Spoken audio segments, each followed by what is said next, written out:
அவருடைய சக்திகள் என் தாய் தந்தைகளுக்கு வந்து தாய் தந்தையில் இருக்கக்கூடிய கர்மாக்களை எமக்கு கொடுக்குறேன். இப்போ ஒரு குழந்தை பிறந்துச்சு 10 மாசம். இப்ப ஏன் 12 மாசம் 1 வருஷம் நம்ம பிறந்த நாள் கொண்டாடுறோம் அப்படின்னா, தந்தையின் நினைவாக 2 மாதமும் தாயின் நினைவாக 10 மாதமும் ஆண்டவன் நமக்கு 10 விரலை கொடுத்திருக்கான். தாயை நினைக்கும் போதெல்லாம் அந்த 10 விரலை நம்ம நினைக்கணும். இந்த 10 விரலையும் நம்ம பார்க்கணும். இந்த 10 விரலையும் நாம் பார்த்து கொள்கிறோம். இந்த 10 விரலையும் கண்ணு 2யும் வலதுகள் இடதுகள் இந்த 2 மொத்த 12. இந்த 12 மாதங்களைத்தான் நாம் பிறந்த நாளா கொண்டாடணும். அப்ப பிறந்த நாளை நம்ம எப்ப கொண்டாடணும்? யாராவது ஒருத்தர் மட்டும் மைக்க மட்டும் ஆஃப் பண்ணணும், ஆன் பண்ணுங்க. மத்தால ஒண்ணு கவனம் மட்டும் இருக்கணும். இது நம்ம ஜென்ம நட்சத்திர நாள் என்று கொண்டாடணும். தமிழ் மாதத்தில் எப்படி எடுத்துக்கணும் லட்சுமணன்? நம்ம பிறந்த தமிழ் மாதத்தில் வரக்கூடிய ஜென்ம நட்சத்திர நாள பிறந்த நாளா கொண்டாடணும். நாம் தமிழ் மாதத்தில் ஜென்ம நட்சத்திரமே நம்முடைய பிறந்த நாள். புரிஞ்சுதா? உயிரோடு இருப்பவர்களுக்கு நட்சத்திரம், உயிரோடு இருப்பவர்களுக்கு நட்சத்திரம், இறந்தவர்களுக்கு திதியை சொல்லணும். திதினா என்ன? ஞானிகளுக்கு வந்து ஞானிகளுக்கும் கடவுள்களுக்கும் நட்சத்திரம். மகான்களும் சித்தர்களுக்கும் நட்சத்திரங்கள் தான். அவர்கள் ஜோதி. அது என்ன செய்யணும்னா அதுக்கு ஒரு ஜோதியானது, அது ஜெயந்தின்னு சொல்லணும். அதுக்கு என்ன சொல்றோம்? ஜெயந்தி, குரு ஜெயந்தி. ஜெயந்தி அப்படின்னா அவங்களுடைய இறப்பு நாளை நம்ம என்ன செய்யணும்? ஜெயந்தியாக கொண்டாடணும். இப்ப தேவர் குரு பூஜை ஜெயந்தின்னு சொல்றாங்களா இல்லையா? இப்ப முத்துராமலிங்க தேவர் அவருடைய ஜோதியானனால நம்ம குரு பூஜைன்னு சொல்றோம் இல்லையா? அந்த குரு பூஜைங்கிற ஜெயந்தின்னு சொல்றோம்னா அவரை மட்டும் ஏன் அந்த கொண்டாடுறோம், அந்த தேதி கொண்டாடுறோம்னா அவங்க அந்த அந்த நட்சத்திரத்தை தான் கொண்டாடணும்.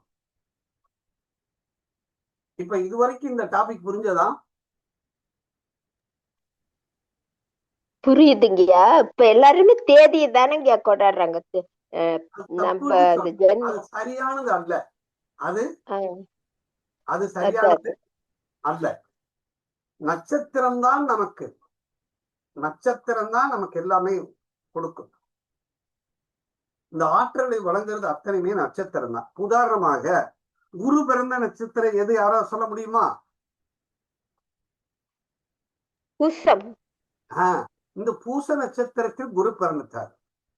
அப்ப இந்த பூசத்துக்கு குரு பகவானுடைய ஆற்றல் குரு இந்த பூச நட்சத்திரத்துல போய் பிறந்துட்டா அந்த குருங்கிற கிரகத்துக்கு என்ன கர்ம பதிவு வந்துருச்சு? ராகுவினுடைய கர்ம பதிவு வந்துருச்சு. ராகுவினுடைய டிஎன்ஏ கனெக்டிவிட்டி வந்துருச்சு. அப்ப ஒரு மனிதனுக்கு வந்து அந்த ராகுவினுடைய கர்மப்பதிவு வரணும் அப்படின்னா அவன் எந்த நட்சத்திரத்துல பிறக்கணும்?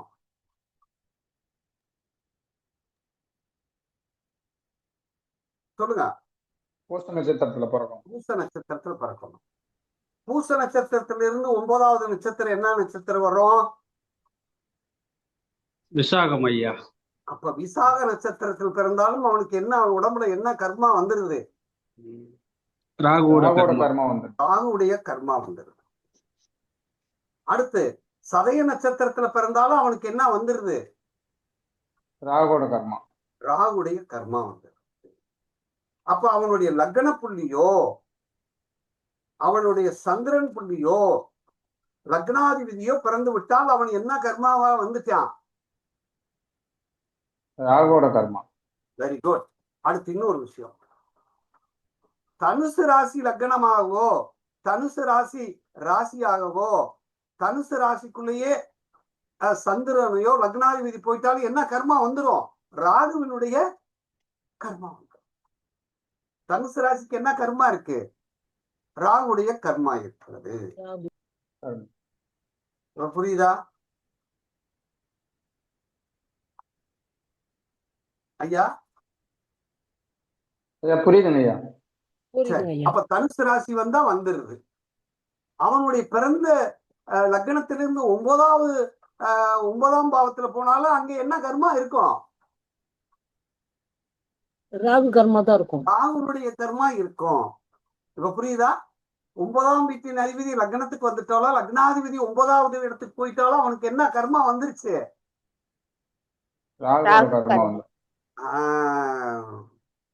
இப்ப ராகுவினுடைய கர்மா வந்து விட்டால், இந்த ராகுவினுடைய தன்மை அவனுக்கு அவன் இந்த பிறப்பை எடுத்து விட்டால் அவனுடைய வம்சாவளி எப்படி இருப்பான், அவன் எப்படி இருப்பான்னு பார்க்க போறோம். சரி, இப்ப குரு பிறந்த நட்சத்திரம், இப்ப குரு எந்த நட்சத்திரத்தில் பிறந்திருக்கிறாரோ அந்த நட்சத்திரத்திற்கு என்ன மரபணு தொடர்பு, எல்லா கர்ம தொடர்பு இருக்கிறது என்பதை நாம் தெரிஞ்சுக்கிட்டோம்.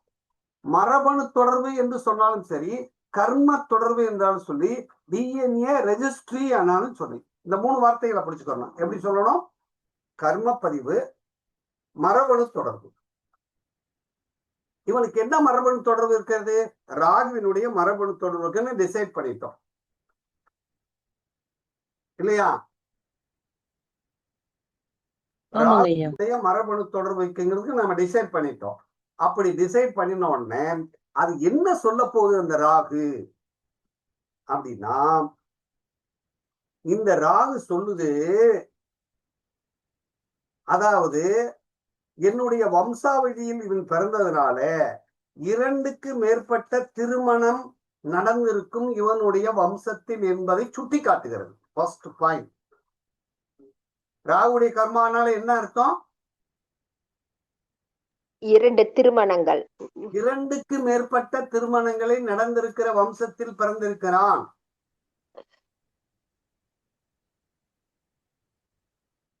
யாரெல்லாம் இந்த நான் சொல்லக்கூடிய பாயிண்ட்ல இருக்கிறார்களோ, பூச நட்சத்திரத்துல பிறந்தாலும் சரி, விசா நட்சத்திரத்துல பிறந்தாலும் சரி, சது நட்சத்திரத்தில் பிறந்தாலும் சரி, தனுசு ராசியில லக்னம் விழுந்தாலும் சரி, ராசி விழுந்தாலும், லக்னாதி போய் விழுந்தாலும், அவனுடைய வம்சத்தில் 2க்கு மேற்பட்ட 2 தாரம் உள்ளவர்கள் வம்சவழியில் இருப்பார்கள் என்பதை சுட்டி காட்டுகிறது. டிஎன்ஏ கனெக்டிவிட்டி வந்துருச்சு. ராவோடைய டிஎன்ஏ கனெக்டிவிட்டி வந்துருச்சு. அப்பா வழி அண்ணனுக்கு 2 திருமணங்க ஐயா. ஆமாங்க ஐயா, எங்க தாத்தாவுக்கு 2 பொண்டாட்டி. பேசாதீர்கள். சரிங்க ஐயா. முக்கியமான பாயிண்ட் மட்டும் நான் சொல்லிட்டே வரேன் பாருங்க. திருமணத்தை சுட்டி காட்டுகிறது ராகுனுடைய டிஎன்ஏ ரெஜிஸ்ட்ரி. அப்ப அடுத்து என்ன செய்யுது? அரசாங்க உத்தியோகம் பார்ப்பவர்களை சுட்டி காட்டுகிறது. இந்த கவர்மெண்ட் ஜாப், ராகுனுடைய மெயினான வேலை என்னன்னா கவர்மெண்ட் ஜாப், அரசு உத்தியோகம், அரசு ஊழியம் அப்படிங்கிறதை ராகு சுட்டி காட்டுகிறது. அடுத்து automobiles, electronics, 2 wheeler, 4 wheeler, transport, அதாவது வண்டி வாகனங்கள் அல்லது பயணங்களை பற்றி சுட்டி காட்டுகிறது. டிரான்ஸ்போர்ட், ரோடுவேஸ், அது ரோடுவேஸ். மின்சாரத்துறையையும் சுட்டி காட்டுகிறது. ரோடுவேஸ் அப்படின்னு சொல்ல, டிரான்ஸ்போர்ட் அண்ட் ரோடுவேஸ், அது ரயில்வேவா இருக்கலாம், ஏர்போர்ட்டா இருக்கலாம், ஏதாவும் இருக்கலாம். பிடபிள்யூடி பொதுப்பணித்துறையும் சுட்டி காட்டுகிறது. ரோடு சம்பந்தப்பட்ட விஷயம். கெமிக்கல் இன்ஜினியரிங் அப்படின்னு கெமிக்கல் இன்ஜினியரிங்களை சுட்டி காட்டும். அப்ப ராகுடைய கர்மா வந்துட்டாலே அவனுக்கு போக்குவரத்து துறை வந்து, அது எதா வேணாலும் இருக்கலாம். கவர்மெண்ட் ஜாப்பா இருக்கலாம், ஆட்டோமொபைல், எலக்ட்ரிக்கல், எலக்ட்ரானிக்ஸ் எல்லாம் அவனுக்கு வந்திருக்குன்னு சொல்லுது. இந்த ராகு என்ன சொல்லுதுன்னா, ராகுடைய கர்மா இருக்கிறது என்ன சொல்லுது அப்படின்னா, இவன் பிறப்பதற்கு முன்பு ராகுடைய கர்மா இருந்துட்டாலே இவன் பிறப்பிற்கு முன்னால் இவனுடைய வம்சாவளியில் திதி கொடுக்கவில்லை என்பதனை சுட்டி காட்டுகிறது. இவன் திதி கொடுக்கல.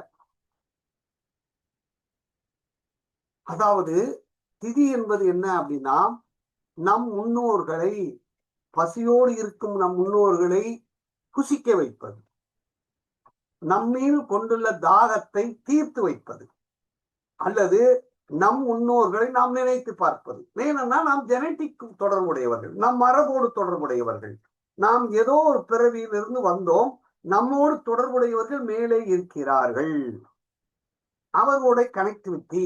அப்ப ராகுடைய கர்மா வந்துட்டாலே இவன் பிறப்பதற்கு முன்னாலேயே இவன் பிறந்துட்டானப்பா, இப்ப இவன் பிறந்திருக்கா ராகு கர்மா. அப்பன்னா நீங்க என்ன சொல்லணும் அப்படின்னா, இவங்க சரியா திதி கொடுக்கல,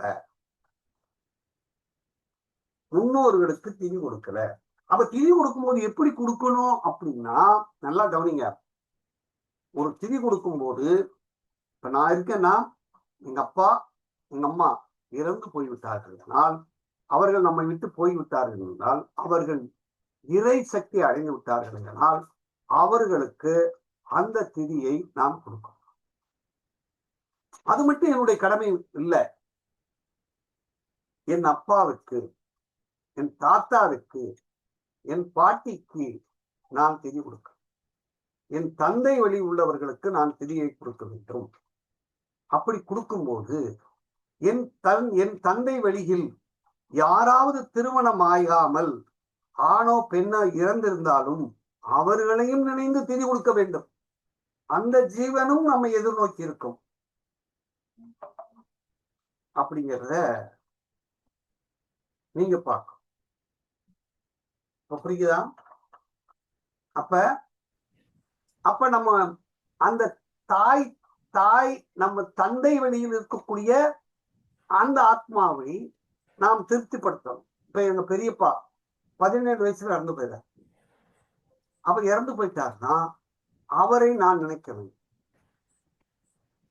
அவரை நான் நினைக்கணும். அப்படி நினைச்சு அவருக்கு திதி கொடுக்கணும். ஏன்னா அவர் கல்யாணம் பண்ணலைன்னா அந்ததுக்கு ரெஸ்பான்சிபிலிட்டி ஆள் இல்லை. ஆனா எங்க வேற என் பெரியப்பா சித்தப்பா எல்லாம் இருக்காங்கன்னா அவங்க பிள்ளையை பார்த்துக்கொள்வாங்க. அவர்களுக்கு இல்லை, இதை திதி கொடுக்கவில்லை என்பதை சுட்டி காட்டுகிறது. அப்ப என்ன செய்யுது? பலதார கர்ம பதிவு கொண்டுள்ள என்பதை சுட்டி காட்டுகிறது. ஐயா, ஒரு பெண்ணை கட்டி கொடுக்குறோம், அவங்களுக்கு குழந்தை இல்லாம இருந்து இந்த மாதிரி இடையில இறந்து போயிட்டாங்கன்னா அது கட்டி கொடுத்தவங்கள சேருமா பெத்தவங்களோட சேருமா? அவங்களுக்கு யார் திதி கொடுக்கலாம்? இப்ப அந்த பெண் இருக்கா இல்லையா, அந்த பெண்ணுக்கு கணவன் ஒருத்தர் இருப்பார் இல்லையா, அந்த கணவன் ஒரு பெண்ணாகப்பட்டவளுக்கு எப்போது 2 குலதெய்வம் உண்டு. நல்லா கவனிப்பாரு. பெண்ணுக்கு 2 குலதெய்வம் ஒண்ணு திருமணம் ஆவதற்கு முன்னால் ஒரு குலதெய்வம், திருமணம் ஆன பிறகு அவர்கள் தாய் தந்தைகள் தெய்வம் குலதெய்வம் அல்ல, கணவனுடைய குலதெய்வமே குலதெய்வம் ஆகிறது. ஏனென்றால் அந்த உயிர் சக்தியானது, கணவனுடைய உயிர் சக்தியானது, விந்துநாதமானது இந்த பெண்ணினுடைய உடம்புக்குள் புகுந்து உயிராக மாறிவிடுகிறது, உறவாக மாறிவிடுகிறது. எனவே உறவு இல்லை, சரிங்க ஐயா, நினைச்சுக்கலாமே தவிர திதி கொடுப்பதற்கு நமக்கு தகுதி இல்லை. அந்த கணவனால் கைவிடப்பட்டு கணவனை டைவர்ஸ் வாங்கி வீட்டுல இருந்தாங்கன்னு வச்சுக்காங்க, சரிங்க, நமக்கு பொறுப்பாயிரும். வீட்டுக்கு வரலைன்னா விட்டுருணும், அவங்கதான் பொறுப்பு அதுக்கு. சரிங்க சரிங்க. ராகு கர்மா வாங்கினவங்க அவங்க ஏதாவது சொத்துக்கள், அந்த பெண்ணுக்கு சொத்து இருக்குன்னு வச்சுக்கோங்களேன், அந்த சொத்தை நமக்கு கொடுப்பாங்களா, அவங்க அண்ணன் தம்பி எடுத்துக்கிடுவாங்க, அவங்கதான் எடுத்துக்குவாங்க. அப்ப நமக்கு அது சம்பந்தம் இல்லைங்களா? ஆஸ்தி, இங்க பாருங்க, ஆஸ்தி அஸ்தின்னு 2 வார்த்தை இருக்கு பாருங்க. ஆஸ்தி அஸ்தி, ஆஸ்தியை அனுபவிக்கணும்னா அஸ்தி அவன் எடுக்கணும். அஸ்தி எடுத்தவனுக்கு ஆஸ்தி கிடைச்சிடும். நல்லது. புரியுதா? புரியுதுங்க. சரி, இப்ப ராகு கர்மா டிஎன்ஏ வாங்கிட்டாலே திதி கொடுக்கணும்னு சொல்றீங்க. ஆண்னா கொடுத்துடலாம், இப்போ நான் லேடிஸ், நான் இப்ப ராகு கர்மால பிறந்திருக்கேன்னா நான் எப்படி முன்னோர்களுக்கு யாருக்கு திதி கொடுக்கறது? தந்தை வழியில நம்ம திருமணம் ஆயிடுறோம். உங்க புருஷன் தான் நீங்க இங்க பாருங்க மாம், ஒரு விஷயத்தை நீங்க மனசுல வச்சுக்கணும். நல்லா கவனிங்க. ஒரு பெண்ணு, நல்லா கவனிங்க, எங்க அம்மாவை பெத்த தாத்தா இருக்காரு இல்லையா? எனக்கு தாத்தா தானே அம்மாவை பெத்தவரு. ஆமா ஐயா. தாத்தா அவருக்கு வந்து எங்க தாத்தா 2 தாத்தா. எங்க அம்மாவுக்கு வந்து பெரியப்பா, சித்தப்பா ஒண்ணு, பெரியப்பா அப்பா ஒண்ணு, சித்தப்பா ஒண்ணு. இவங்க தாய் என்ன பண்ணுதுன்னா, நல்லா கவனிப்பாருங்க, இவங்க தாய் இந்த 2 குழந்தைகளை வளர்த்துட்டு வரும்போது கணவன் இறந்து போயிடுறாரு. 2வது குழந்தை பிறக்கிறதுக்கு முன்னாடி கணவன் இறந்து போயிடுறாரு. இறந்து போன பிறகு இன்னொருத்தர் போய் கல்யாணம் பண்ணி இன்னொருத்தர் கூட சேர்ந்த உடனே அவரு அதுக்கு பிறகு இந்த கிழவி வந்து 100 வயசு 95 வயசு இருந்து இறக்குது. இறந்த அன்னைக்கு ஒரு பஞ்சாயத்து. இந்த தாய்க்கு யாரு கொல்லி வைக்கிறது அப்படின்னா, எப்போது அந்த தாய் வந்து இன்னொரு கணவனை ஏற்றுக்கொள்கிறாளோ அப்போது இந்த தாய்க்கு பெற்றெடுத்த குழந்தைகள் கொல்லி வைக்க கூடாது. கணவனா இருக்கான் பாத்தீங்களா, அந்த கணவனுக்கு குழந்தை இருக்கும் இல்லையா, அவதான் கொல்லி வைப்பாங்க. அப்ப இந்த தாய்க்கு கணவனுடைய உறவும் வந்து போகும், தந்தையினுடைய உறவு வந்து போச்சா இல்லையா?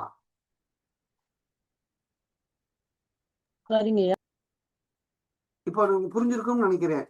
உங்களுக்கு யார் சொந்தம்னா, இப்போது உங்களோடு யார் உறவாடி கொண்டிருக்கிறார்களோ அவர்கள்தான் சொந்தம்.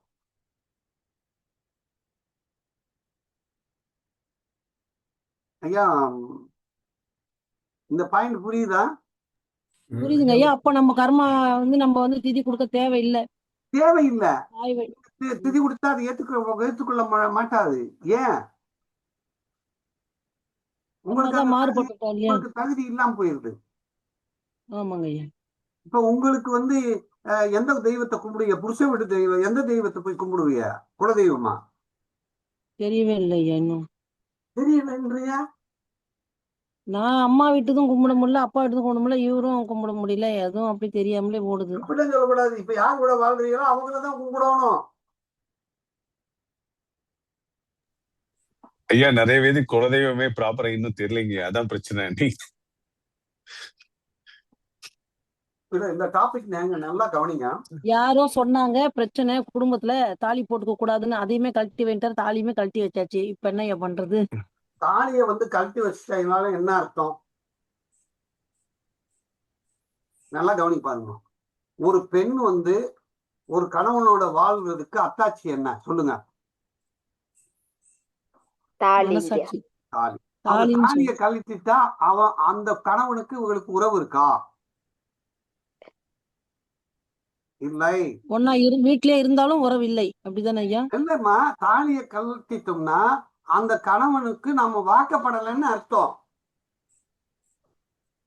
அப்பயும் அவன் கூட போய் வாழ்றோம்னா அவனுக்கு மனைவியாக வாழவில்லைன்னு அர்த்தம்.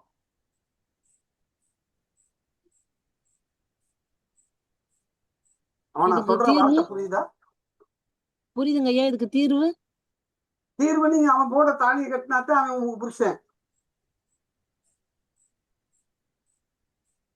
அப்ப கர்மா வேலை செய்யுமா? ராகு கர்மா அவருடைய கர்மா உங்களை வேலை செய்யும். அப்போ லேடிஸ் எப்படி போய் திதி கொடுக்கறது? நீங்க கொடுக்க கூடாது இல்லையா? உங்க புருஷனுக்கு ஆம்பளை பிள்ளை இருக்கா? எனக்கு பிறந்த ஒரே குழந்தை இறந்துச்சுங்களா ஐயா? இல்லைங்களா ஐயா? இல்ல, உங்களுக்கு பிறந்து விட்டுருங்க. உங்க புருஷனுக்கு ஆம்பளை பிள்ளை இருக்கா? அவன் மனநிலை சரியில்லாம சைக்காலஜிக்கல் ஆஸ்பத்திரியில இருக்கான் ஐயா. அப்ப என்னமா பண்றது? அவன் தான் திதி கொடுக்க தகுதி இல்லவன். அவன் அவங்க அம்மாக்கே திதி கொடுக்க முடியாம இருக்கான். அவங்க அம்மா இறந்துட்டாங்க. வளர்ப்பு பிள்ளை தானே எனக்கு இப்ப இருக்கிறது புருஷனோடது. இருந்தாலும் அவன் தான் உங்களுக்கு பிள்ளை. சரிங்க. உங்க புருஷனுக்கு யார் பிள்ளையோ அவன் தான் உங்களுக்கு பிள்ளை. அவன்தான் இன்னும் உங்களுக்கு. நம்ம பெக்கல்னால அவன் தான் புள்ள. அதுதான் நீங்க எதை ஏற்றுக்கொள்கிறீர்களோ அந்த ஜீவன் தான் உங்களுக்கு குழந்தையாக இருக்கும் அப்படிங்கிறத எடுத்துக்கிறோம். இப்ப இதுவரைக்கும் நீங்க வந்து இப்ப ராகுடைய கர்மா சொல்லியாச்சு பாருங்க. ராகுடைய இது இருந்துச்சுன்னா கண்டிப்பாக இந்த இந்த இந்த கான்செப்ட் இருக்கும். கரெக்டா இருக்குங்கய்யா. எங்க பெரியப்பா எங்க அப்பாவுக்குள்ள 2 திருமணம்ங்கய்யா. எங்க பெரியப்பா எங்க சித்தப்பாக்கும். அப்ப இப்ப இருந்து என்ன தெரியுது, நாம எந்த எந்த கர்மாவில பிறந்திருக்காங்கிறத கன்சிடர் பண்ணணும். பிடிச்சிடணும். பிடிச்சிட்டு அதை எடுத்துடணும். எடுத்து அதை நீங்க பார்க்கணும்.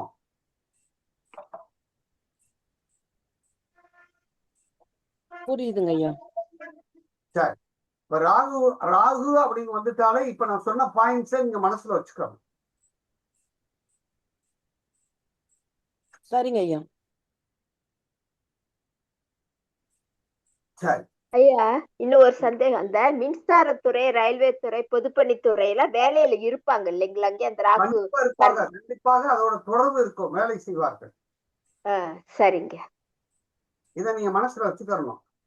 Electrical, electronics, automobile, transport, roadways, chemical engineering, இது ரசாயனத்துறை, இதெல்லாம் அந்த ராகுனுடைய. ராகுன்னா என்ன அர்த்தம் தெரியுமா? இப்ப புதுசா எதெல்லாம் கண்டுபிடிக்கிறானோ அது பூரா ராகு.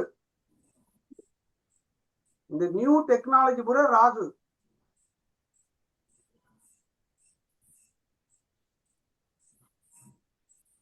ஏன் நீங்க சொல்றது வந்து அந்த தனுசு சொல்றீங்களா, அது வந்து லக்ன புள்ளிங்களா இல்ல வந்து லக்னாதிபதிங்களா இல்ல சூரியன் இது சந்திரன் நிக்கக்கூடிய சாரம்? மூணு பாயிண்ட் நீங்க தான். லக்னா நீங்க தான், லக்னாதிபதி நீங்க தான், லக்னம் இருந்த புள்ளியும் நீங்க தான், சந்திரன் போய் விழுந்தாலும் நீங்க தான். அதான் இது 3 தான் அது வந்து அப்ளிகபிள். பாருங்க, உடல் நல்லா பாருங்க. உடல், உயிர், மனம். உடல், உயிர், மனம், இந்த 3 தான் நீங்க தானே. ஆமாங்க, கரெக்ட் தான். இப்ப பாருங்க, மனிதனுக்கு எத்தனை இருக்கு? உடல் ஒண்ணு இருக்கா? ஆமா. இதுக்குள்ள ஒரு மனசு இருக்கா? இருக்குங்க. உடல் இருக்கு, மனசு இருக்கு. இதுக்குள்ள உயிர் ஒண்ணு இருக்கா? இருக்குங்க. இந்த 3 தானே நீங்க. ஆமா. இந்த 3க்கு எதுனாலும் இப்போ ரெஸ்பான்சிபிள், பொறுப்பு யாரு? நம்மதான் பொறுப்பு. எனக்கு மனசு இல்லைன்னு சொல்ல முடியுமா? மனம் எனக்கு கண்ட்ரோல் இல்லைன்னு சொல்ல முடியுமா? இல்ல, சொல்ல முடியாதுங்க. என்னுடைய உயிர், அவன் உயிர் போய் உள்ள ஒடுங்கி உட்கார்ந்து இருக்கு. உள்ள உயிர் இருக்கு. இந்த மனசு போய் உயிரோட உறவாடுது. ஆமாங்க. உடலோடையும் உறவாடுறது மனசு. சரிங்க. எனக்கு என்ன தேவை என்பதை, இதுக்கு என்ன தேவை அப்படின்னு உடலுக்கு என்ன தேவையோ அதை மனசுக்கிட்டு தானே சொல்ல முடியும். ஆமா, கரெக்ட் தாங்க. இப்ப மனசு வந்து ஆப்சென்ட் ஆயிருதுன்னு வச்சுக்கோங்க. நம்ம தூங்குறோம், அப்ப மனசு ஆப்சென்ட். கரெக்ட். எது சிந்திக்கிறது இல்ல. அப்ப உயிர் எங்கேயா? உயிரோட தொடர்பு இல்லையா மனசு? ஆமா, இருக்கு. அப்ப தொடர்பு இல்லை. அப்ப இறப்பு என்பதும் தூக்கம் என்பதும் ஒன்றுதானே. ஆமா, கரெக்ட் தானே. இன்னொரு விஷயத்த சொல்லிடுறேன், உங்களுக்கு புரிஞ்சிடும் நினைக்கிறேன். உடம்பு வலி, உயிர் வலி, மனசு வலி, 3 பெயின் இருக்கு. சரிங்க. 3 பெயின். எந்த பெயின் வந்து அதிகமா ஒருத்தனை வந்து தாக்கு? மனசுல சொல்லுங்க. உடல் வலி தான் அவனை சிதைச்சிரும், அவனை அப்செட் ஆக்கிடும். மனசு வலி வந்து இறுக்கத்தை ஏற்படுத்தும். சரி, எனக்கு இந்த கையில அடிபடுது, அடிச்சிருச்சு, கொஞ்ச நேரம் கழிச்சு அந்த வலி ஓடி போயிடும் இல்லையா? ஆமாங்க. நீங்க வந்து என்னைய திட்டுறீங்க, ஆமா, அது வருஷம் பூரா இருக்கும். அந்த மனசு திட்டோன்னா அந்த மனசு வலிக்கும், ஆமா. மனவலி, கரெக்ட். மனவலி. ஆமா. என்னை நீங்க காயப்படுத்துனீங்கன்னா மனவலி. அது நீங்க என்னை திட்டினீங்கனாலோ எனக்கு ஏதாவது பண்ணீங்கனாலும் அது என்ன செய்யுது, அது மனசு பாதிக்குது. மனம்ங்கிறத பாதிக்கிறது. என்னை நீங்க சந்தோஷப்படுத்தினாலும் மனசு சந்தோஷப்படுத்தும், காயப்படுத்தினாலும் அது வருத்தப்படும். ஒன்னும் சந்தோஷப்படுத்தலாம், இல்லைன்னா வருத்தப்பட வைக்கலாம், இல்லையா? ஆமாங்க. இன்னொரு விஷயம், இந்த ஆத்மா இருக்குல்ல, உயிர் வலிங்கிறது என்னன்னா, எனக்கு நீங்க துரோகம் பண்ணிட்டீங்கன்னு வச்சுக்கோங்க,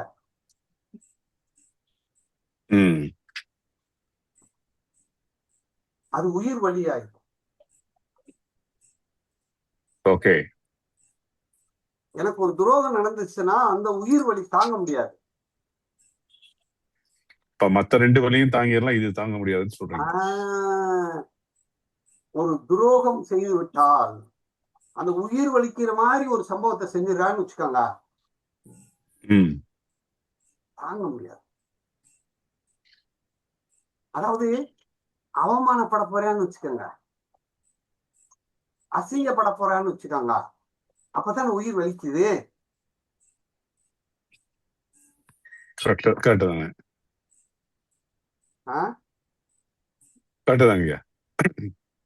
அப்ப அந்த அசிங்கம் அவமானம் என்று எதை நினைக்கிறான்னா, அந்த உதாரணம் சொல்றேன் பாருங்க, உங்களுக்கு அப்படியே புரியும். ஒரு ஆள் எங்க பக்கத்து வீட்டுக்காராலு கள்ள நோட்டுல போய் ஒரு 1000 ரூபாய் விட்டுட்டார். 1000 ரூபாயோ 2000 ரூபாய் விட்டுட்டார். விட்டுட்டு வீட்லயே உள்ள சாப்பிடவே இல்லை. ஒரு 2 நாளா அழுதுகிட்டே உட்காந்துருக்காரு. வீட்டை பூட்டிக்கிட்டு உள்ள இருக்காரு. அப்ப அவருக்கு என்ன வலிச்சிருக்கோம் சொல்லுங்க? அந்த உயிர் வலிதான் அவருக்கு பெரும் அது அவமானம், அந்த வலிதான் அவருக்கு சிதைக்குது அவருடைய உடம்ப. எங்க அப்பா அவருடைய திக்கஸ்ட் ஃப்ரெண்ட், 2 பேருமே அந்த காலத்துல இருந்து 1ஆவதுல இருந்து படிச்சிருக்காங்க. சரி. இன்னொன்னு எங்க அப்பா கிட்ட சொல்றேன், என்ன உன் ஃப்ரெண்டு வீட்டுக்குள்ள அழைச்சிட்டு வரமாட்டேங்க. உடனே போனாரு, நானும் அவர் தான் போனோம். போய் கதவை தட்டினாரு. டேய் காளிமுத்து கதவை தொடரா அப்படின்னு. கதவை திறந்தாரு. யாரு தட்டினாலும் திறக்காதாலு கதவை திறந்தார். நன்மை வந்துட்டாரா? ஆத்ம பந்தம், அதுக்கு பேர் என்ன அர்த்தம்? நண்பன்னா ஆத்மபந்தம். கணவன் மனைவி நண்பர்கள் தாய் தந்தைகள்லாம் என்ன பந்தம்? Close relation. ஆத்மபந்தம் அதாவது ரிலேஷன். அப்ப இவர் உள்ள போனோம்னா இந்த வாடான்னு கைப்பிடிச்சு கூட்டு வந்தோன்னே என்னடான்னு கேட்டாரு. இந்த மாதிரி போச்சுடா 1000 ரூபா 2000 ரூபாய் போச்சுடாருனாரு. அவர் சொல்றாரு, அப்பா சொல்றாரு, நீயாவது 2000 போயிடுச்சு, நான் 10 நாளைக்கு முன்னாடி 10,000 விட்டுட்டு வந்துட்டேன்டா. என்னைய கொல்ல பார்த்துட்டாங்களா, நான் தப்பிச்சு ஓடி வந்துட்டேன்னா ரூமுக்குள்ள அடைச்சு வச்சிருந்தாங்க, கதவை உடைச்சு வெளியே ஓடி வந்துட்டேன்டான்னு சொல்றாரு. நான் உயிர் தட்டு ஓடி வந்துட்டேன். அவர் சொல்றாரு, நீ 10,000 விட்டுட்டியா, அப்ப நான் பரவாயில்லை ஓலையாடா. அவன் சிரிக்கிறாரு.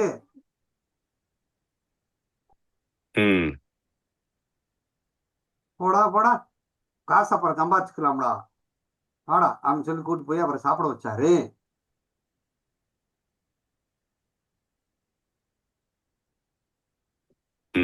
அந்த ஆத்மா வலியை போக்கக்கூடியவர்கள் நண்பர்களே.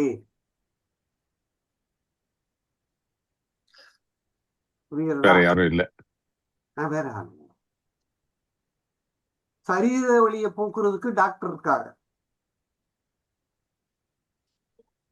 மன வலிமையை போக்குறதுக்கு மருந்து இருக்கு, இதமான சூழ்நிலை இருக்கு.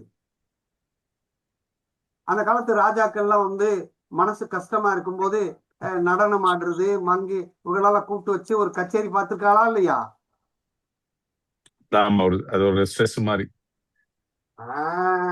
அப்ப மனம் அப்படிங்கிற விஷயம் சந்திரனுடைய கண்ட்ரோல்ல இருக்கு. சூரியன் என்பது, ஆத்மா என்பது லக்னத்தின் அடிப்படையில் இருக்கிறது. இப்ப புரிஞ்சிருக்கும்னு நினைக்கிறேன். சூரியன் என்பதும் லக்னத்தை வைத்து கணிக்கிறோம், சந்திரன் என்பது மனதை கணிக்கிறோம். அப்ப மனதை பார்க்க வேண்டும், லக்னத்தையும் பார்க்கணும். அப்ப லக்ன புள்ளி இதுல பார்க்க வேண்டியது இல்லைங்க. பார்க்கணும். ஓ, அதையும் பார்க்கணும். மொத்தம் 3 ஸ்டெப். அப்போ நீங்க சொல்றது லக்னாதிபதியும் லக்ன புள்ளியும் சந்திரன் 3 தான். லக்ன புள்ளி தான் வீரியம். வீரியம்.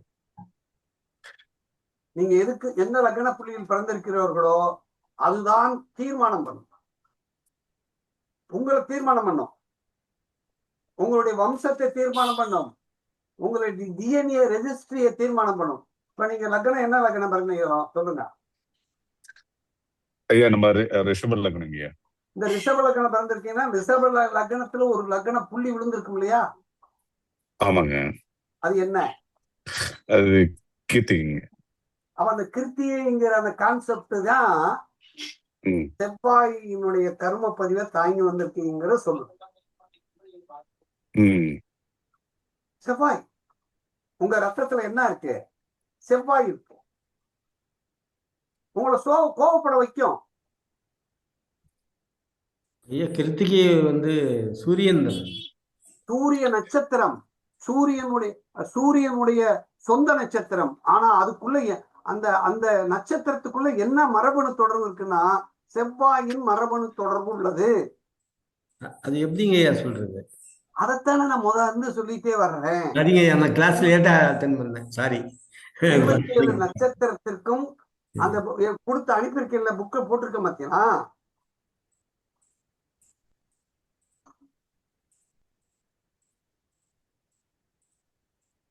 அவர் இன்னும் அதெல்லாம் அவரை பார்க்கல நினைக்கிறீங்க.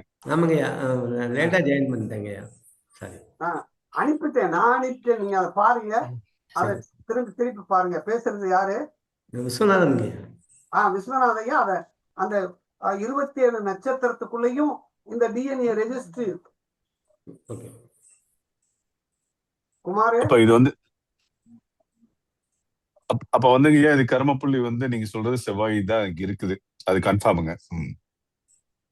செவ்வாய்ங்கிறது 1% இருக்கு. ஓ, 1%. ஓகே. அதுக்கு ஒரு கான்செப்ட் இருக்கு. ஓகே. இப்ப லக்னாதிபதி சுக்கிரன் இருக்காரு இல்லையா? ஆமாங்க. அவர் போய் ஒரு நட்சத்திரத்தை உட்காருவார் இல்லையா?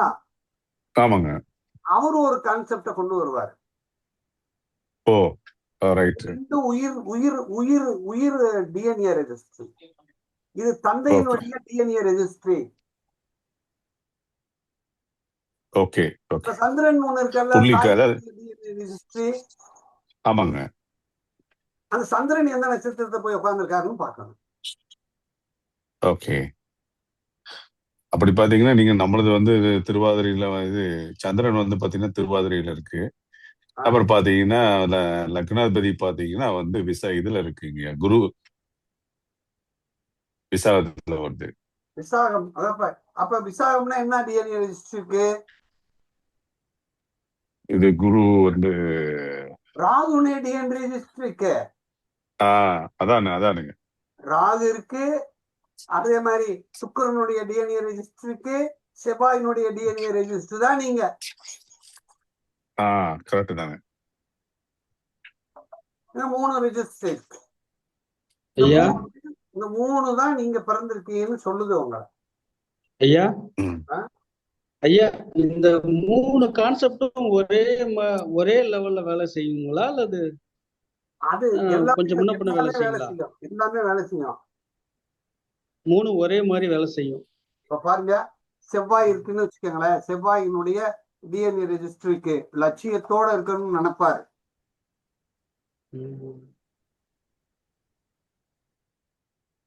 செவ்வாய் அப்படின்னாலே கன்னியின் சாபம் இருக்கும். சரிங்க. சுக்கிரனுடைய டிஎன்ஏ ரெஜிஸ்டர் இருக்கு. தந்தை வழி பிறந்த பெண்களோ, உங்க வழி பிறந்தவர்களோ, உங்க தாத்தாவுடைய பிறந்த பெண்களுடைய வாழ்க்கை பாதிக்கப்பட்டிருக்கும், அல்லது உடல்நிலை பாதிக்கப்பட்டிருப்பாங்க.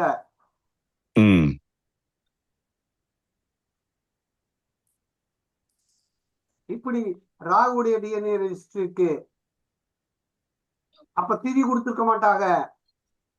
கொஞ்சம் வயசுலயே, அதாவது குறிப்பிட்ட வயசுக்குள்ளே இறந்தவர்கள் இருப்பாங்க.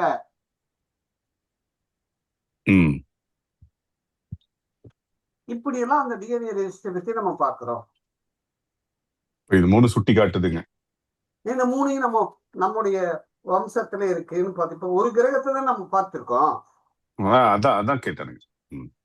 இந்த ராகு மட்டும் பார்த்துட்டோம். அவருக்கு சுக்கிரனா தந்தை வழி கர்மா, செவ்வாய்னா கன்னி சாபம். அப்ப சூரியன்னா அவருக்கு அது என்ன சாபம்? இன்னும் நம்ம ஒண்ணும் அந்த அந்த சாப்டருக்குள்ள போகும்போது நீங்க பிடிச்சுக்கங்க. ஓகேங்க. இப்ப நம்ம இந்த ராகுவை பத்தி பார்த்துட்டோம். ராகுடைய டிஎன்ஏ ரெஜிஸ்ட்ரினா என்ன இருக்கும் அப்படிங்கிறத பார்த்துட்டோம். லட்சுமண் ஐயா,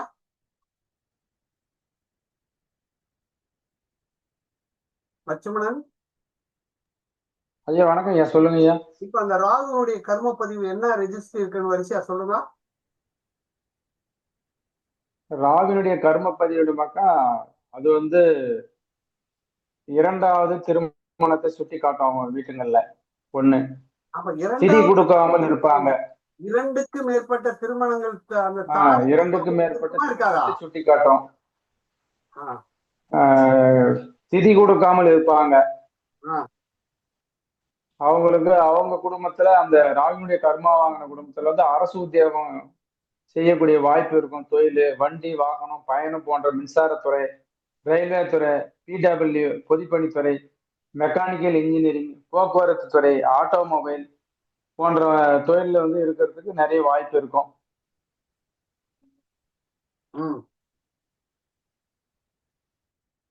சரி, கெமிக்கல் இன்ஜினியரிங் சொன்னீங்களா, மெக்கானிக்கல் இன்ஜினியரிங் சொன்னீங்களா? Mechanical engineering, chemical engineering, chemical. அதான் ஏன் கேட்டேன், ஏன்னா அவங்க ஐயா மெக்கானிக்கல்னு சொன்னாங்களே, நான் கெமிக்கல்னு யோசிக்கிறேன், அதனால கேட்டேன். சரி, இப்போ ஒரு விஷயம் சொல்றாங்க. ராகு எந்த இடத்தில் இருக்கிறாரோ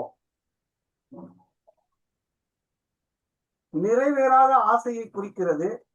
பிறப்பெடுக்க ஆத்மா தேவைப்படாது, ஆனால் நிறைவேறாத ஆசைகளும் நிராசையின் காரணமாகவே பிறவை எடுத்துக்கிறோம்.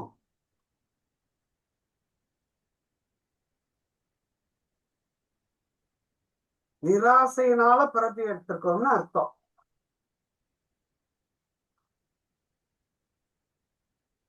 அது 12 கட்டத்துல எங்க இருந்தாலும் சரி, கட்டுங்களா? எங்க இருந்தாலும் சரி, அந்த பாவம் நம்ம லக்னத்துக்கு அது எத்தனை பாவமோ அதை இண்டிகேட் பண்றோம். அதை சுட்டி காட்டும் ராகு. ஆசை நிறைவேற அந்த நிராசைகளத்தே இருக்கும். அதாவது எவ்வளவு கொடுத்தாலும் பத்தாது. ஐயா, அந்த நிராசை என்னன்னு கண்டுபிடிக்க முடியுங்களா? நிராசை இங்க எதை இப்ப உதாரணம் வச்சுக்கிடுவோம். இப்ப நல்லா கவனிங்க. எந்த பாவத்தில் போய் உட்காருதோ அந்த பாவ சம்பந்தமாக, எந்த கிரகத்தை போய் தொடுகிறதோ அந்த கிரக சம்பந்தமாக, அப்படி வச்சுக்கலாமா? தொடுதுன்னா எப்படிங்க இணைவு சொல்றீங்களா? இப்ப பாருங்க, தொடுதுன்னா எப்படின்னு பாக்குறீங்க. ஒரு கிரகம், நல்லா பாருங்க, ஒரு கிரகம் ஒரு ராசிக்குள்ள 30 டிகிரியில, நல்லா கவனிங்க, 30 டிகிரியில மேசத்துல ராகு 20 டிகிரியில இருக்கு. மேசத்துல குரு ஒரு 15 டிகிரியில இருக்கு. ஒரு கிரகம், நல்லா பாருங்க, குரு என்ற கிரகம், ராகு என்ற கிரகம், இது 1, இது 2. இந்த 1வது கிரகம் இந்த 2வது கிரகத்தை தொடும் அல்லது தொடர்பு கொள்ளும் அல்லது சேர்ந்து கொள்ளும். குரு யாரோட சேர்ந்திருக்கு? ராகுவடைங்க. குரு யார தொடுது? அதுவும் அவரு தானுங்க. அப்ப இந்த குருவனுடைய கர்மா யாருக்கு வந்து, இந்த ராகுடைய கர்மா யாருக்கு வந்துடும்? அந்த வீட்டுல இருக்கக்கூடிய அதோட குருக்கும் சேர்ந்து வந்துடும். குருவுக்கு வந்துடும். இதுல அதான் குரு. நல்லா கவனிங்க, ஒரு கிரகம் 3 டிகிரியில அதிகமான 3 டிகிரிக்குள்ள இருந்து அதிகமான தொடர்ச்சி, ஒரு 5 டிகிரி 6 டிகிரி 7 டிகிரிக்குள்ள இருந்தா பரவாயில்லை. ரொம்ப தூரத்துக்கு போயிட்டா தொடுதல் வந்து குறைவா இருக்குமா இல்லையா? அதாவது நீங்க 30 டிகிரின்னு சொல்றீங்கன்னா ஒரு 15 டிகிரில குரு இருக்காரு, ராகு ஒரு 20 டிகிரில இருக்காருன்னா அது கொஞ்சம் பக்கத்துல இருக்கிற மாதிரி கணக்கு வந்துடும். ஒரு க்ளோஸ் ரிலேஷன்ல இருக்காருன்னு அர்த்தம். ஓகே, புரியுதா? புரியுதுங்க. அது எவ்வளவு டிகிரி, அதாவது 30 டிகிரிக்குள்ள பாத்தீங்கன்னா எவ்வளவு டிகிரிக்குள்ள இருந்தா அது ரெண்டும் தொடுங்கய்யா? இல்ல டோட்டலாவே அந்த பாவத்துக்குள்ள இருந்தாவே கனெக்ஷன் தானுங்களா? என்ன இருந்தாலும் சரி 3 டிகிரிக்குள்ள இருந்தா 3 டிகிரிக்குள்ள இருந்துச்சுன்னு வச்சுக்கோங்க, ரொம்ப தொடர்பு. 10-15 டிகிரி இருந்தாலும் தொடர்பு தான், அதுல எந்த மாற்றம் கிடையாது. ஆனா அதுக்கு ஒரு வீடியோ குறைவுதான் செய்யும். மொத்த பவர் இருக்கும், ஆனா இது அட்டாச்மெண்ட் இருக்கும், ஆனா பவர் கம்மியா இருக்கும். ராகு என்ன வச்சிருக்காரோ அதை வந்து குருவுக்கு கொடுத்துருவாரு. ஐயா, ராசி கட்ட மாறி இருந்தாலும் இந்த பாகை அடிப்படையில இருந்தா தொடர்புன்னு எடுத்துக்கலாமா? எங்க இருந்தாலும் டிகிரி டிகிரி டிகிரி தான். ஓகே, ஓகேங்க. இங்க பாருங்க, நல்லா பாருங்க. இதே ராசி கட்டத்துல நல்லா கவனியா, இதே ராசி கட்டத்துல எனக்கு 28 டிகிரில சூரியன் இருக்காரு. இந்த இடத்துல சுக்கிரன் வந்து 5 டிகிரில இருக்காரு. இங்க புதன் வந்து 5 டிகிரில இருக்காரு. இப்ப இந்த சூரியன் யார போய் தொடுறாரு? சுக்கிரன் தான் தொடுறாருங்க. எத்தனை டிகிரிக்குள்ள? 7 டிகிரிக்குள்ள போய் தொட்டுறாரா? ஆமா, ஈஸியா டச் பண்ணிடுவாருங்க. அப்ப இந்த சூரியன் வந்து சூரியன் யார போய் தொடுறாரு? சுக்கிரனுங்க. தொடும்போது அப்ப சுக்கிரன் என்ன வச்சிருக்காரோ அதை கொடுத்துருவாரா? ஆமாங்க. இப்ப என்ன அர்த்தம்? சூரியன்ங்கிறது தந்தையா? ஆமாங்க. சுக்கிரன்ங்கிறது பெண்ணா? ஆமாங்க. அப்ப எங்க அப்பா வந்து பெண் குழந்தை மேல பாசமா இருப்பாரா? இருக்கலாங்க. அது இருக்கணும், அப்படித்தான் இருப்பாரு. ஓகே. அதே மாதிரி பெண் மேல அவருக்கு பித்தா இருப்பாரா? இருக்கும். இருப்பார், கண்டிப்பாக இருப்பார். அப்படி நீங்க சொல்ற பாத்தீங்கன்னா அடுத்த கட்டத்துக்கு அடுத்த பாவத்துக்கும் அது வந்து அந்த ஒரு குறிப்பிட்ட எடுத்துக்கிட்டா பாவம் என்பது டிகிரியை பொறுத்துதான் பாவத்தை வைத்திருக்கிறேன், தவிர ராசிக்கு இங்க வேலையே இல்ல. அதுதான் கேட்டேங்க. ராசிக்கு வேலை அல்ல ஐயா. ராகு ரிவர்ஸ்ல போகுமாங்க ஐயா? ராகு ரிவர்ஸ்ல வரும். போயிட்டு போகுது. இந்த குருவத்தான் சொல்றாரு, ரிவர்ஸ்ல போனாலும் டிகிரி மாத்தம் இருக்கும். இவரு அதுக்கு முன்னாடி 2 பேரும் வண்டி வேகமா போய் மோதத்தான் செய்யும். அதுக்கு அப்ப ராகுவோட பின்னாடி இருக்க டிகிரி கிரகம் தப்பிச்சுக்க முடியலங்க ஐயா? அது தப்பிச்சுக்கிறோம். ஆமாங்க. தொடமாட்டாரு, பின்னாடி தொடமாட்டாரு. அதாங்க. இவர் வந்து பின்னாடி இருக்கிற ட்ரெயின் இன்ஜின். அப்படி நீ சொல்ற பாத்தீங்கன்னா சுக்கிரன் டச் பண்ண மாட்டாரு, ஆனா குருவை டச் பண்ணுவார். Very good. ஆனா இது டிகிரி நீங்க சொல்றீங்க, ஆனா எல்லா ஜாதகத்திலயும் ப்ராப்பரா ஒரு கணிக்க முடியறது இல்லைங்களே, இதுதான் கரெக்டான டிகிரின்றது. நீங்க இப்ப போட்டு கணிச்சிடலாம். ஒரு ஜாதகத்தை போட்டோம்னா முதல் லக்னம் எந்த டிகிரில வருதோ அதுல இருந்து 2வது வீடு எந்த டிகிரில விழுதோ அதுக்குள்ள இருக்கிறது கூட 1வது வீடுதான். இப்ப சாஃப்ட்வேர் வந்துருச்சுங்க, ஒரே டச்ல எல்லாமே வந்துருதுங்க. எல்லாமே ஒரே இதை பிடிச்சிடலாம். இல்லைங்க, பிறந்த டைமிங் பாத்தீங்கன்னா ஒரு சிலர் எல்லாம் கொஞ்சம் ப்ராப்பரா சொல்ல முடியறது இல்லைங்களா, கொஞ்சம் கெஸ் பண்ணி இருக்கலாம், பிளஸ் ஆர் மைனஸ் பிடிச்சிடலாம். சரிங்க.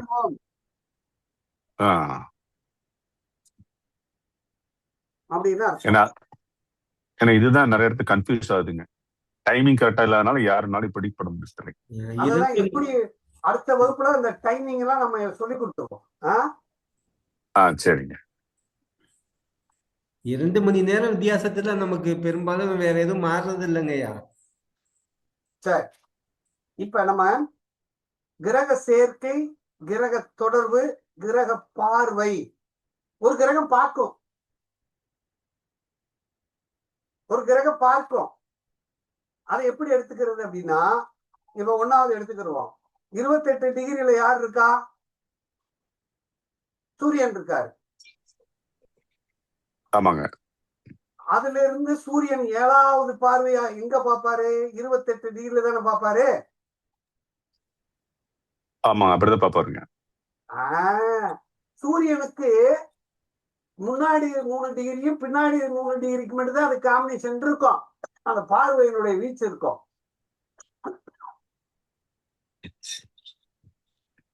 இப்ப 28 டிகிரி துளாராசியில் 28 டிகிரியில 28 டிகிரியில ஒரு கிரகம் இருந்து அது 25 டிகிரியில 28 டிகிரியில 30 டிகிரியில அங்கிட்டு விருச்சிக ராசியில 1வது டிகிரி வரை இருந்தா இவர் பார்த்துருவார் இல்லையா? பாப்பாருங்க. இதுதான் பார்வை. பார்வையை நம்ம கண்டிப்பா பார்க்கணும். அது எத்தனை டிகிரின்றது நீங்க சொன்னாதான் புரியுங்க. அடுத்த கிளாஸ்ல நம்ம அதை பத்தி விளக்குறோம். Okay okay. ஒரு ஜாதகத்தை போட்டு இது தொடர்பு, பார்வை மூலம் தொடர்பு, இது சேர்க்கை மூல தொடர்பு, இது லக்ன புள்ளியின் மூல தொடர்புங்கிறதை நாம் எடுத்து விடுவோம். சரிங்க. சரியா?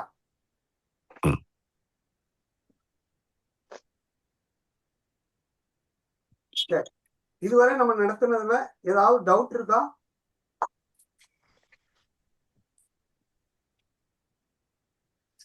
இன்னைக்கு வகுப்பு எப்படி இருந்தது? நல்லா இருந்துங்க. நல்லா இருந்ததுங்க. ஆனா என்ன, அது நம்மளுடைய ஜாதகத்துல வந்து நீங்க சொன்ன மாதிரி இது ராகு எங்க இருக்காருன்றது ஃபர்ஸ்ட் பார்க்கணும். அதுதான் மெயின். அதாவது ஜோசியருடைய வேலை என்னன்னா, லக்னம் எந்த புள்ளியில் இருக்கோ, 2வது பாவம் எந்த புள்ளியில, அதுக்குள்ள என்னென்ன கிரகங்கள் இருக்கு, எந்த பாவத்துக்குள்ள இருக்குங்கிறத முதல் பார்த்துக்கணும். பார்த்துட்டு முடிவு பண்ணணும். ஓகே, சரிங்க. அப்பதான் நம்ம டிசைட் பண்ண முடியும். ஐயா விஸ்வநாதனுங்க ஐயா. சொல்லுங்கய்யா. ஐயா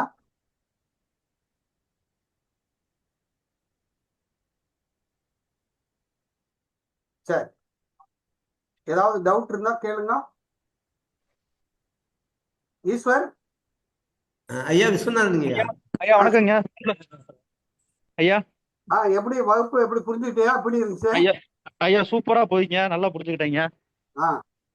நல்லா போய்கிட்டு இருக்கீங்க. Right right right. குமார் போயிட்டியா? இருக்கியா? இருக்கு சார், பாத்துக்கிட்டே இருக்கேன். எப்படி இருக்கு குமார்? சூப்பரா இருக்கு சார். ஆன்மீக தகவல்கள் நிறைய வந்துட்டு இருக்கீங்க. இதெல்லாம் நான் எதிர்பார்க்கவே இல்லை. இந்த ஆன்மீக தகவல், அந்த மூச்சு காற்றை பத்தி நிறைய விளக்கம் கொடுத்தீங்களேங்க. இதெல்லாம் வந்து இதெல்லாம் ஜோதிடத்துக்கு அப்பால் பட்டது. அது நீங்க சொல்ல சொல்ல எனக்கு ரொம்ப பிரமிப்பா இருந்துச்சு. இன்னைக்கு பாத்தீங்கன்னா ஒரு பிறப்பு என்னங்கிறத சொல்லிட்டோம். ஆமா, ஒரு மனிதன் வந்து எப்படி பிறக்கிறான், 10 மாசம். எதுக்கு 12 மாசத்தை ஒரு வயசா வச்சிருக்கோம்? அது எல்லாத்துக்கும் கணக்கு சொல்லியிருக்கீங்க. அப்பனுக்கு எவ்வளவு முக்கியத்துவம் இருக்குன்னு பார்த்தாச்சு இல்லையா? ஆமா, இதெல்லாம் மத்தவங்க சொல்ல மாட்டாங்க.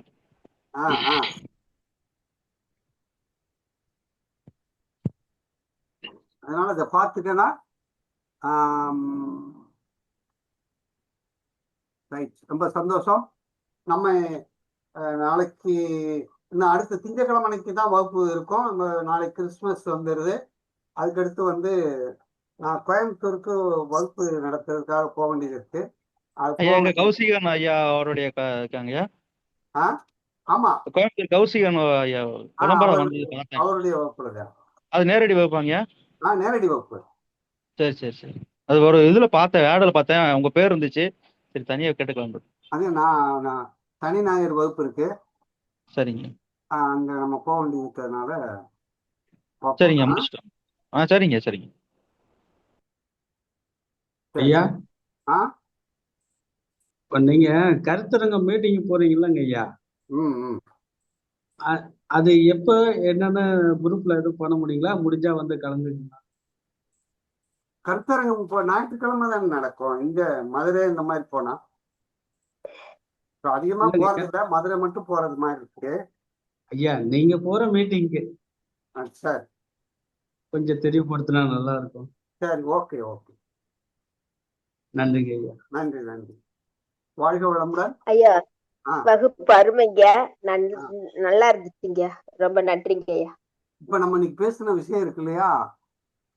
ஆமாங்கய்யா. இந்த பேசின விஷயத்தை உலகத்துக்கே கொடுத்துருவோம். யூடியூப்ல இன்னைக்கு போட்டோம், மக்கள் பார்க்கட்டும். சரிங்க. நீங்க பட்ட இன்பத்துக்கு உலகம் உள்ள மக்கள் எல்லாம் தெரிஞ்சுக்கணுமா இல்லையா? ஆமாங்க, கண்டிப்பாங்க. என்ன விஸ்வநாதன் ஐயா, தெரியுமா தெரியக்கூடாது? தெரியும், எல்லாத்துக்கும் தெரியணுங்கய்யா. ஆனா நீங்க நடத்துற சப்ஜெக்ட் வந்து ரொம்ப புதுமையா இருக்கு, இந்த வரல நம்ம கேள்விப்படாதா இருக்கு. இதை வந்து முறையா ஆவணப்படுத்தி ஒரு புத்தகமா போட்டீங்கன்னா எங்களுக்கு எல்லாம் உதவியா இருக்குங்கய்யா. ஆமாங்க ஐயா. போடுவோம் ஐயா. ஒரு புக்கை எழுதி வாழ்நாள்ல ஒரு 3 புக்கு எழுதலாம். 3 புக்கு எழுதணும். ஒண்ணு எங்களால அந்த உதவியை உங்களுக்கு செய்யறேங்கய்யா. புக்கு போடும்போது எங்களால ஆன உதவியை உங்களுக்கு எதுவா இருந்தாலும் செய்யறோங்கய்யா. சரி சரி, சந்தோஷம். சொன்னதே பெரிய வாக்கியம். ஐயா, ஒரு சந்தேகம் கேட்கலாமாங்க? கேளுங்கம்மா. எங்க பெரியப்பாவுக்கு வந்து மொத்தம் 3 ஒய்ஃபுங்க. அந்த 3வது ஒய்ஃபுக்கு வந்து 2வது ஒய்ஃபுக்கு ஒரு பையங்க, 3வது ஒய்ஃபுக்கு 3 பையன். அந்த 3வது ஒய்ஃபுக்கு அந்த 2வது பையனுக்கு இன்னும் பொண்ணே அமையலைங்க. அந்த பிள்ளையும் கீழ் ஜாதியில கொஞ்சம் பண்ணிக்கிச்சிங்க. அந்த ஃபேமிலி ரொம்ப கஷ்டப்படுதுங்க. அப்ப அவங்களுக்கு அவங்க பெத்தவங்களோட கர்மம் அவங்களுக்கு ஜாஸ்தியா வந்திருக்கும் இல்லையாங்க? இருக்கும், கண்டிப்பா இருக்கும். அந்த ஒரு பையன் மட்டும் ரொம்ப கஷ்டப்படுறாங்க. இப்ப பாருங்க, ஒரு கீழ் ஜாதிக்காரனை கல்யாணம் பண்ணிட்டாலே அந்த பிள்ளையுடைய கண்டிப்பா அந்த புதனுடைய கர்மா இருக்குமா இல்லையா? இருக்குங்க, இருக்கும். புதனுடைய கர்மா இல்லாம ஓடி போய் கல்யாணம் முடியாது, ஜாதி மாறி கல்யாணம் பண்ணக்கூடாது, மதம் மாறி கல்யாணம் பண்றதெல்லாம் இருக்கும். இன்னைக்கு லவ் மேரேஜ் பண்றவங்க அதெல்லாம் யாரும் பாக்குறது இல்லைங்க. அது என்ன லாஜிக்ல தான் போறாங்கன்னு தெரியல. இப்ப அது ட்ரெண்ட் ஆகி போயிடுச்சு. இனி போக மோசம் தான் ஆகுமே தவிர அது யாரும் ஸ்டாப் பண்ற முடியாத மாதிரி தெரியலீங்க. இது வந்து சமூக பிரச்சனைங்க, அதை ஜோதிடத்துல இணைக்க முடியாது. இது வந்து ஒரு சமூக பிரச்சனை, சமூகத்திலிருந்த மாற்றம் நிகழணும். அதாவது எப்படின்னா, நல்லா கவனிக்க பாருங்க, வித்துக்கள் வந்து ஒரே மாதிரியா இருக்கக்கூடிய ஜீன் வந்து மாறுது. ஆமா, மாறும்போது அது இது வேறு கலப்படமா உருவாகி இன்னொரு இது உருவாகும் இல்லையா? எக்ஸாக்ட்லி. இப்ப நான் ஒரு ஜாதி, எங்க அப்பா ஒரு ஜாதி, எங்க அம்மா ஒரு ஜாதி அப்படியே வந்துச்சுன்னா என் பேரை ஒரு ஜாதியை அவன் பல கலவரம் தானே இருப்பான். இப்ப இந்த இத்தனோண்டு கொய்யா பழத்தை சாப்பிடும்போது டேஸ்டா இருந்துச்சு, இன்னைக்கு இத்தனை கொய்யா பழத்தை எடுத்து சாப்பிட்டு பாக்குறேன், ருசியே இல்ல. அதான் ஹைபிரிடுங்க. அதுக்குள்ள ஒரிஜினல் ஜாதி இல்ல. ஒரிஜினல் ஜாதின்னா ஜாதி இல்ல, வகை. அதுக்கு பேர் என்ன சொல்றோம்? கலப்பு வகை. அந்த வகைக்குள்ள அந்த டேஸ்ட் இருக்காது இல்லையா? ஒரிஜினாலிட்டி இருக்காது இல்லையா? ஐயா, இயற்கையிலேயே அயல் மகர்ந்த சேர்க்கைன்னு சொல்றோம். சொந்தத்திலே கல்யாணம் பண்ணிட்டாக்க மூல வளர்ச்சி குறைவா இருக்கும், வளர்ச்சியில குறைவா இருக்குங்கிறோம். அப்ப இதுல போயிட்டு நம்ம மாத்தி செய்யறது தானங்கய்யா நல்லது. அதாவது எப்படின்னா, ஒரு தப்பு செய்யறதுக்கு நம் முன்னோர்கள் பூரா ஒரே இதுக்குள்ளே கல்யாணம் பண்ணி பூரா மூல வளர்ச்சி குண்டியவனா பிறந்தானா? இன்னைக்கு சொல்றேன் முக்கியவாசர் அப்படித்தானே சொல்றாங்க. அதாவது உங்க பரம்பரை இதுல பாத்தீங்கன்னா சுகர் வந்திருக்கும். அப்படியெல்லாம் இல்லையா ஐயா? இங்க பாருங்க, பாவங்கள் தான் அங்க வந்து பிரச்சனை உருவாகுது. சந்திரனுடைய கர்மா வந்தாத்தே நம் மனநிலை பாதிப்பு வருது. அந்த கலப்பு திருமணத்துக்குரிய டிஎன்ஏ இது என்ன, நீங்க எந்த கிரகங்க? புதன் கர்மா தான். புதன் கர்மா தான் இருக்கும். புதன் கர்மா வந்துட்டாலே அவங்க குடும்பத்துல வந்து கலப்பு திருமணம் இருக்கும். கண்டிப்பா இருக்கும். ஓடி போய் கல்யாணம் பண்றது, கலப்பு திருமணம் பண்றது, விருப்பப்பட்டு கல்யாணம் பண்றது எல்லாம் அந்த புதன் கர்மா செய்யற வேலையா. உத்திர நட்சத்திரத்துல பிறந்தவன் தான் யாரு? அர்ஜுனன். கிருஷ்ணன் தங்கச்சியை கூட்டு போய் கல்யாணம் பண்ணானா இல்லையா? ஆமா, ஓடி போய் தான் கல்யாணம் பண்ணாங்க. ஐயா, அர்ஜுனனுக்கு வந்து 20,000 மனைவிகள் இல்லையா? அது பூரா ஓடி போய் கல்யாணம் பண்ணா. ஒய்ஃப்னு பார்த்தோம்னா அவருக்கு நிறைய இருக்குதுங்கய்யா. அப்ப புதன் கர்மா இருந்தாலே அதெல்லாம் வரும். ரோகிணி, உத்திரம், பூராடம் புதனுடைய கர்மா. சரி, நம்ம எதையும் சமூகம் நோக்கி பார்க்கறத விட நம்ம எப்படி இருக்கோம் அப்படின்னா, அதாவது தர்மம், நீதி, நேர்மை, ஒழுக்கம் அதை கடைபிடிக்க வேண்டும். அதன் பின்னாலேயே நம்ம என்ன செய்யணும் பார்க்கணும். அதாவது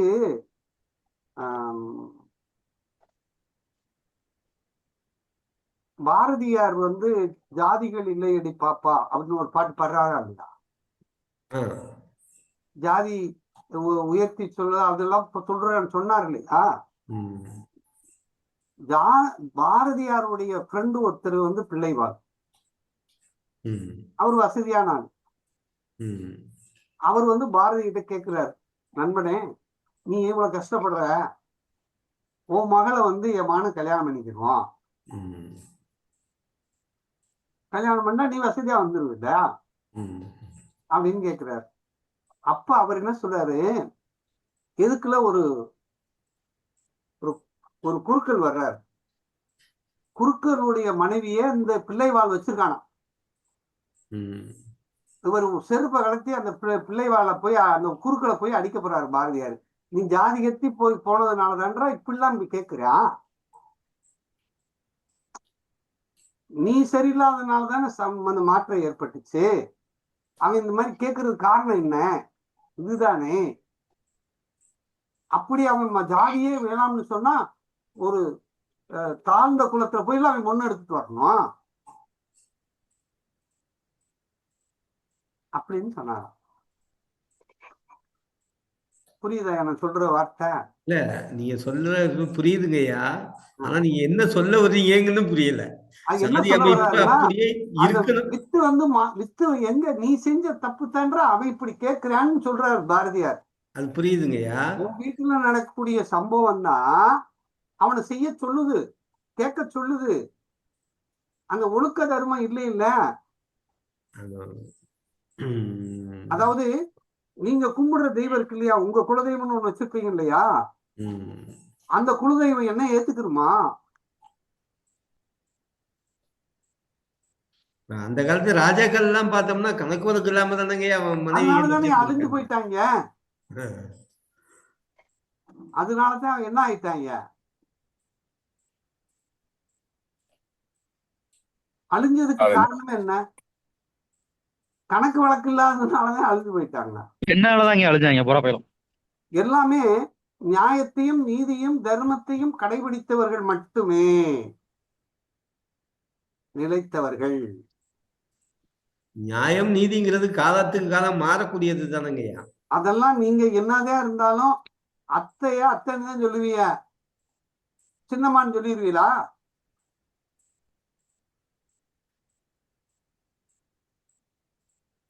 நன்றிங்கய்யா. நன்றி, வணக்கம். வாழ்க வளமுடன், வாழ்க வளமுடன், வாழ்க நன்றிங்கய்யா. ரொம்ப நன்றிங்க. மீண்டும் சந்திப்போம். வகுப்பு சந்திக்கிறோம். அதுவரை உங்களிலிருந்து விடைபெறுகிறேன். நன்றி, வணக்கம். வணக்கம் ஐயா.